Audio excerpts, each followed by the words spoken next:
Godiva was a freedom rider.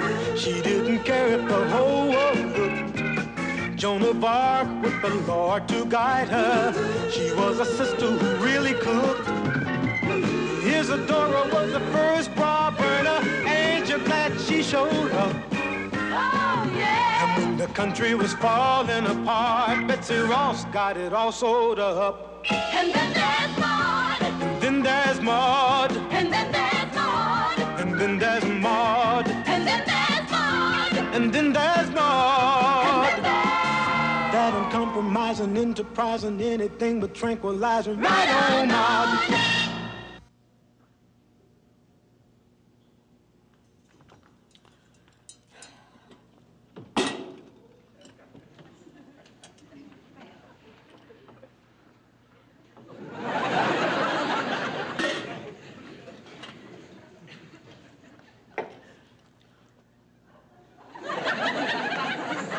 Slave driver! Listen, Mrs. Naugatuck, you are working my New Year's Eve party tonight, and that's that. Naugatuck, you break any of my good china, and I'll...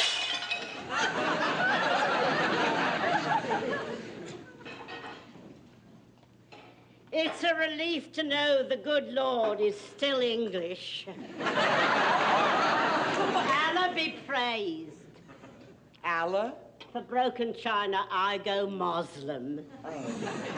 Because of your uncanny resemblance, I thought you'd go for Buddha.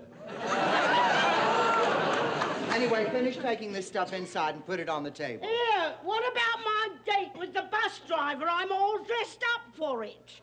I'm sorry, you'll just have to cancel it. Oh, Drax! Drax! We were going to have a ball driving his bus all round the town. And at midnight, we were going to blow the horn.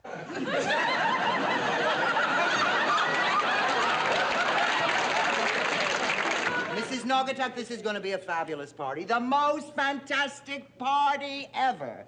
I mean, I guarantee you, this is not going to be one of those typical New Year's Eve disasters where all the guests sit around waiting for Guy Lombardo to come on while two drunks throw up in their paper hats. What makes you think your dull party is going to be any better? Oh, because I have a big surprise, the greatest, most fun-filled idea I have ever had for a party. And I tell you what it is, except you have a big mouth. I couldn't care less. You're going to hear it whether you want to or not. Do you know what it is? Do you know what it is? Something that hasn't been done in years. A lost art. A scavenger hunt. Isn't that marvelous? I planted little gifties all over the house, and the guest who finds the most little gifties gets a really big giftie as a prize. What's the prize? A paper hat to throw up in? Mrs. Naugatuck, don't be silly. It's going to be a jolly time. Viv, isn't it going to be a jolly time? Oh, shut up, Maude. Maude, just look at this. These crumbs were a cake for your party tonight until my microwave oven blew up.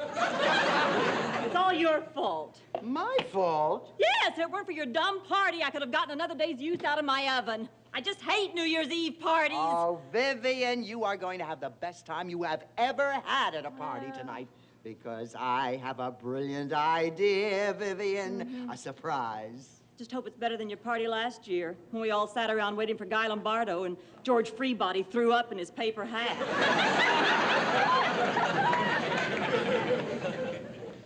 Whistle while I work. By the way, Maude, I forgot to tell you, I spoke to Estelle Ellinger today. So did I. Do you know that she had the nerve to call up and sniff around for an invitation? I did not invite her. I did. Vivian, how could you invite Estelle and Herman Ellinger to my party? They're always fighting. Well, so are you and Walter. I thought we could use a little variety. Well, I'll tell you one thing. Tonight's party is foolproof. Not even the Ellingers can ruin it. Mm-hmm. Happy New Year, Arthur. Happy New Year, my metatarsal arch. Well, what's the matter, sweetum? I had a flat tire on the thruway. Oh. I had to wait a whole hour before anybody could be flagged down. Oh, and then he helped you change your tire? He did no such thing. He robbed me. He held me up. No. He got $35. and a month's supply of rubber fingers.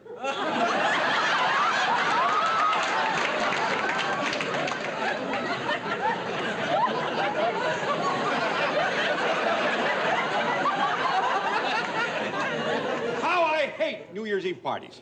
Everybody gets drunk and asks for free medical advice. What really bothers Arthur is he gets drunk and gives it to them. Listen, Arthur, I promise you, even you are going to have a ball tonight. Philip, how would you like to do Grandma a little favor for her party tonight? Leave me alone, Grandma. I'm a kid and I'm cranky. Vivian, how would you like to do Grandma a little favor tonight and at the stroke of midnight come downstairs wearing a diaper? That's your big surprise for the party? Well, of course not, Viv. That's just a little extra trimming. Not for what I'm getting paid. Happy New Year. At last, somebody with a little holiday spirit. I'll see you all in 75. I'm going right to bed. Walter, you come right back down here. Maude, don't give me a hard time. You know that Santa Claus I hired for Christmas? I just found out why he had such a big belly. He walked out of the store with 2 toasters, a clock radio, and a portable color television. The same to you, Philip. One more word out of you, and I'm gonna wake you up and force you to come down to your grandmother's lousy New Year's Eve party. Let me tell you something, little lady. It's still not too late for me to force you to take accordion lessons. Maude, get off her back. Now, she deserved it, Walter. Don't snap at Walter, Vivian.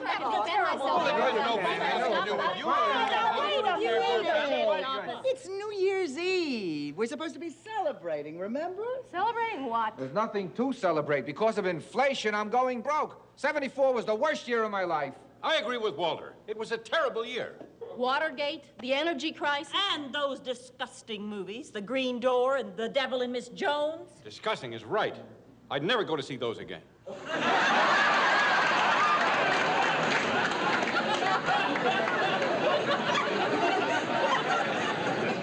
Oh, listen, I'll grant everybody that 74 wasn't such a hot year, but we can celebrate the coming year, 1975. 75 is going to be even worse. Who says so? President Ford says so, and he never says anything. Now listen here, Walter. You have no business to start attacking President Ford. Arthur, We were talking about politics. Knock it off, Carol. Knock it off, Viv. It's Knock it very off, Arthur. Knock it off, Philip. Look, I grant you all that there is usually nothing duller in the world than a New Year's Eve party. And I'll also grant you that there's not much to celebrate about 74 or 75, but kids, I have the world's greatest New Year's Eve party idea. I mean, it is absolutely fabulous. You want to know what it is? Come on, beg me. Beg me, beg me, beg me. Enough begging, I'll tell you. But I must swear you all to secrecy. I don't want any of the other guests to hear about this. This is something... Are you ready? Are you ready? A scavenger hunt. What? A scavenger hunt. No one has had one in years. It is a lost art. Oh, I've hidden little gifties all over the house. Oh. Scavenger hunts are fun. You see. Even Vivian says they're a lot of fun. Ooh. Sure, I loved the scavenger hunt last night at the Martins. You lie. The Martins did not have a scavenger hunt. Oh, they had a scavenger hunt. How can I have a scavenger hunt now? I'll be the laughingstock of Tuckahoe. They'll boo me out of the beauty parlor. Don't panic. Maybe you've got better gifties. Oh, I doubt it. She had gifties from Gucci's. Shut up, Vivian. Well, my party is ruined. The whole night is ruined. Oh, so what, Maude? It was a rotten year anyway. I don't want to celebrate 74 or 75. If I was going to celebrate any year, I'd pick a year that I liked, like 1937 or 42 or 58. All right, you do that, Walter. I wash my hands of the whole thing. I don't care what you did, what you will do, what... Walter, that's it. Walter, that's it. That's the party. Walter, that's the party! This is going to be the greatest New Year's Eve party ever! Oh, Mother, what are you talking about? nobody liked 74, right? Right. Forget it. Why don't we each pick our favorite year and come as that year? Well, that's What not a a bad great idea. idea! That's cute. We'll I all like it. pick our most nostalgic year to celebrate. Oh, now, wait a minute. Now, listen. Everybody has to wear something that is symbolic of what he or she was doing that particular year. Oh, Carol, you call the other guests. The list is over there. Oh, this is going to be the greatest New Year's Eve party. Tell me, Mrs. Naugatuck, what was your favorite year? Oh, I don't know. But I can tell you my least favorite year, 1492. Mrs. Naugatuck, 1492? If Columbus hadn't discovered this flipping country, I wouldn't be working here tonight.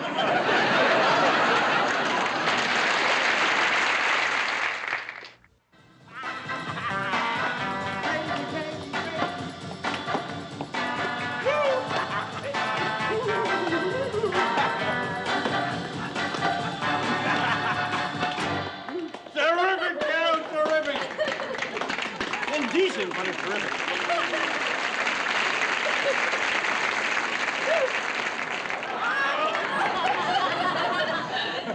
Don't you look cute? So do you. 1961, great year. Jive 5, Chubby Checker, Bobby V. I was a teeny bopper. Bopper, yes. Teeny, never.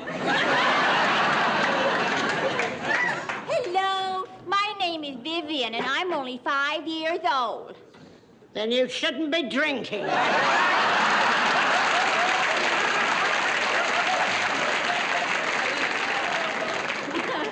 Hey, everybody, guess what year I am? 48. No. 1776. You're close, Carol. 1952. The Republican Convention. I like Ike. I like Ike. I like Ike. I was an alternate delegate at large. Oh, boy. I could hardly believe those foot-long hot dogs. Some were a foot long. Arthur! You cut that out, or I'll have you arrested for child molesting. Okay, Carol, I'm ready. Mother insists upon making an entrance. Oh. Now, ladies and gentlemen, now is the time for us to present to you the star of her 1945 College Freshman Review, the brunette bombshell.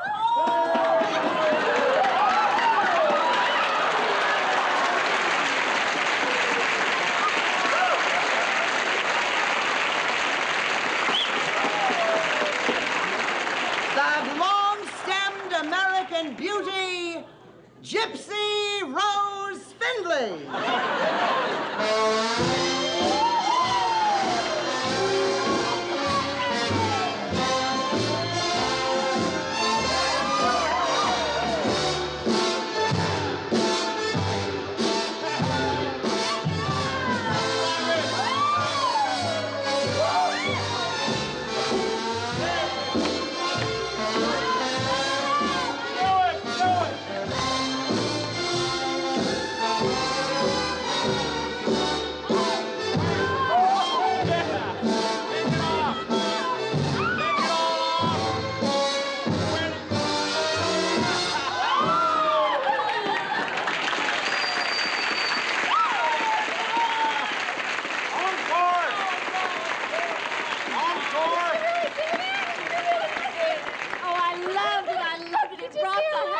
Of course, when I did it originally, I got 6 curtain calls.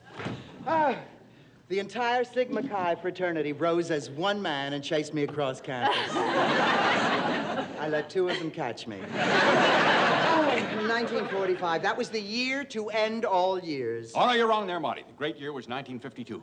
Wow. I still get the chills when I think of me being in that great convention hall, listening to thousands and thousands of voices chant, I like. That's thousands of voices. I like. Yeah, and Arthur, don't forget his vice president, Milhouse, what's his name? Yeah, and his dog Checkers. If only that dog could have talked.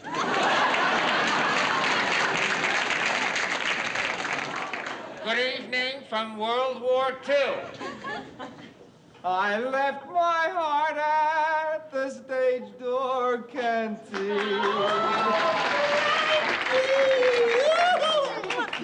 Wait a minute, Walter, that's not all you left at the canteen. Lord, when I was in the Army, I weighed 235 pounds. Oh, come on, Walter, 235 pounds. That's right. In those days, I had a lot of hair. That must be the Ellingers. Crackers, Irwin? Jocelyn, would you like some crackers? I hope at least tonight they are not arguing. I can't stand you. Now all you do is talk. Wait a minute. Don't tell me. You've come as the year of the Dempsey-Tunney fight. Estelle, why do you keep slapping me? Because I love to slap Well, you're gonna keep slapping Right. Knock it off.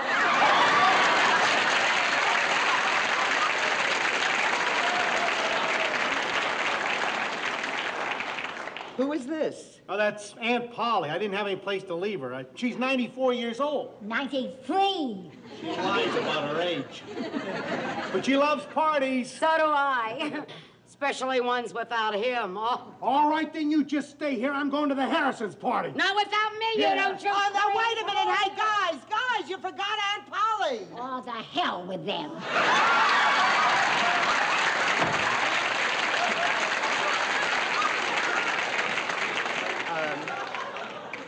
Well, may I take your coat, Aunt Polly? Polly, want a cracker?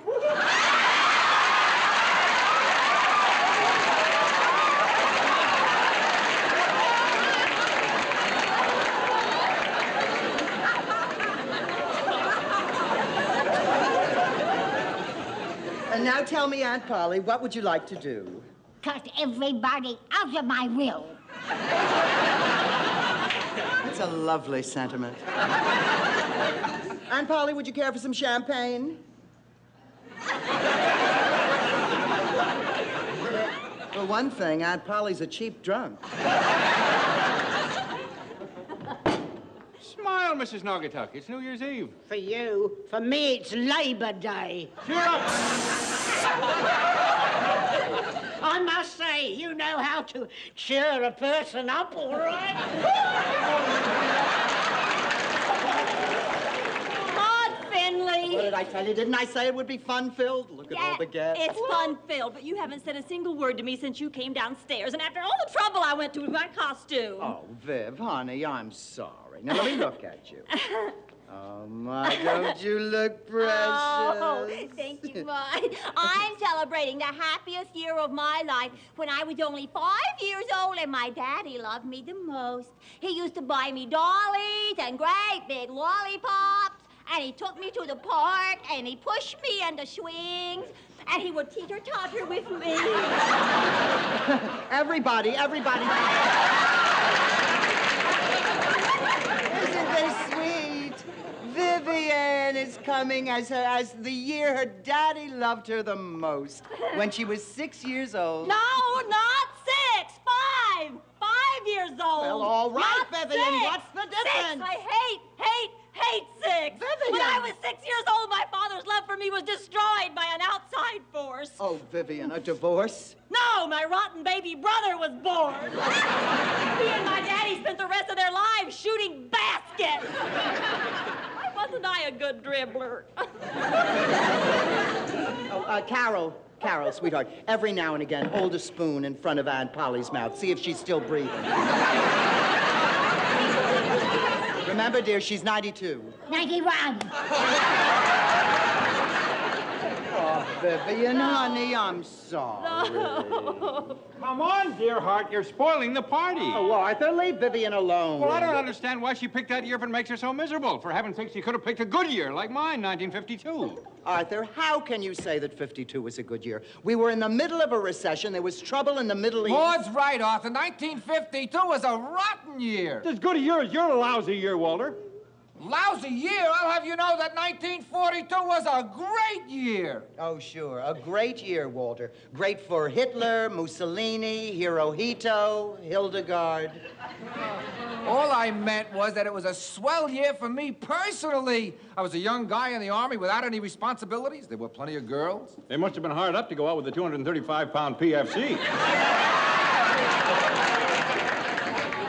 They were. That's what I liked about them. Oh, come on, Walter. 42 was a grim year. Daddy! Vivian! My fingers were too stubby to hold a basketball. Vivian, will you grow up? Oh, yeah. Well, that year you're celebrating, 1945, was the worst year of your life, and you know it. That is not true, Vivian. I loved 1945. I adored 45. I remember your complexion, Maude. You were the campus zits queen. And the entire Sigma Chi fraternity didn't chase you across campus. It was Harold Farquhar, the zits king. And let's not forget that was the year you met your first husband. Ha-ha! I don't want to hear about 45 anymore, ever again. What was wrong with meeting your first husband? He was my father. And for that, I will always love him, Carol. But I could have married Harold Farquhar, and you would be the Zitz princess. Don't you mother me, Miss Motorcycle 1961. Of all the thoughtless years you could have chosen, that was the year that I was not only getting a divorce from my second husband, but I fell asleep under the dryer and all my hair fell out. For 3 months, I looked like Yul Brynner. Yeah, except you were taller. Don't you start with me, Carol. You were the wildest thing in the world in those days. You drove me crazy. Well, you'd be wild, too, if you had no father and a bald mother. Marty, stop attacking the poor girl just because your year turned out to be a big flop. My year, Arthur? What about your year, Arthur? You leave my year alone. I'll take care of you, but my year was... Right now, and I want to go home. I want to leave this dreadful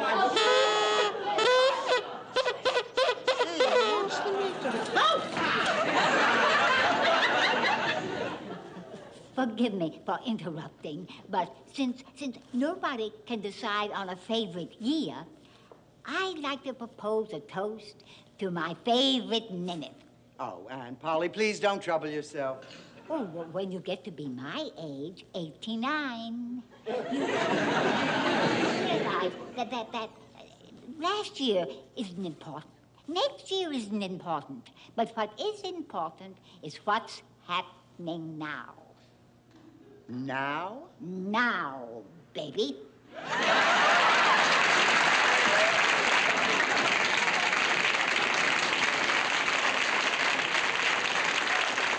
Aunt Polly's right, you know. Even though I have been complaining all night, the fact is that I work for the Finlays.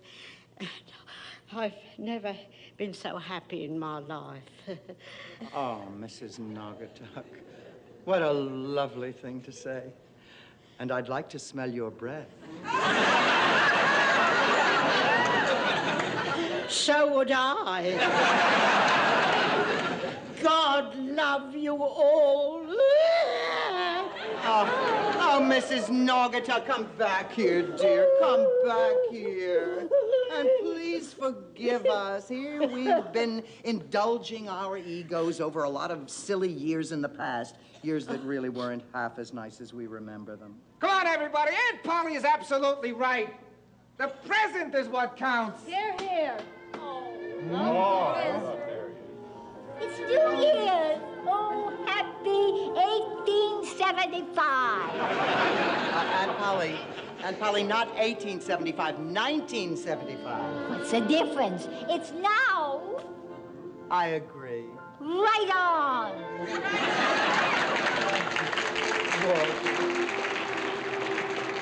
Happy now, Walter. Happy now.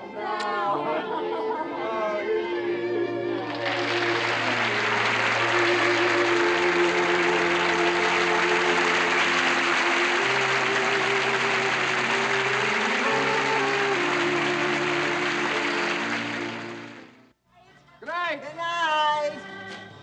Oh.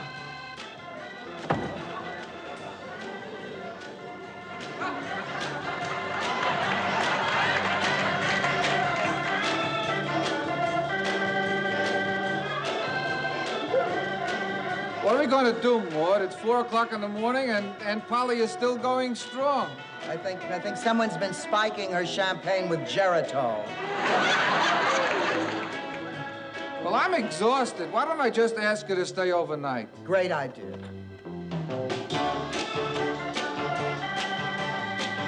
And Polly... And Polly, isn't it time we went to bed? Oh, sure, kiddo. But what'll your wife say?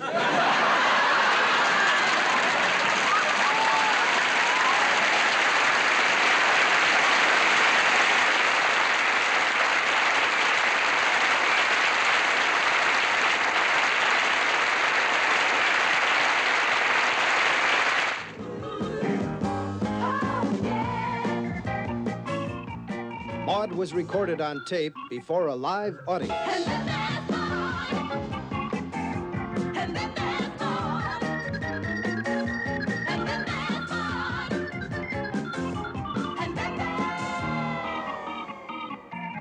Right